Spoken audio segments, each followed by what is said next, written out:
সরবরাহ বেড়েছে বলে করলা ছাড়া সব ধরনের সবজির দাম কমতে শুরু করেছে। ভারত থেকে আমদানি শুরু হয় সবচেয়ে বেশি কমেছে কাঁচামরিচের দাম।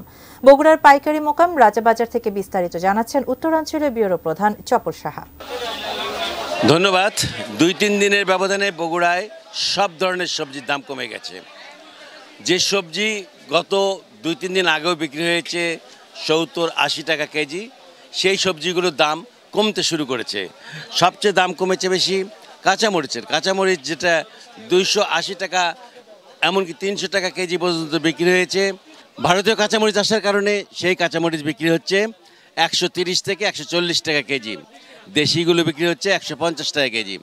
আর অন্যান্য সবজির মধ্যে বেগুনের দাম ছিল ১০০ টাকা কেজি, সেটা ৪০-৫০ ঊর্ধ্বে ৬০ টাকা বিক্রি হচ্ছে। আর পটল যেটা দাম উঠেছিল ৬০ টাকা কেজি, সেটা আজকে আমরা দেখলাম খুচরায় বিক্রি হচ্ছে ৩০ টাকা কেজি, পাইকারি ২৫ টাকা কেজি। আর অন্যান্য সবজিগুলো সব প্রায় বলতে পারেন যে সহনশীলতার মধ্যে চলে এসেছে।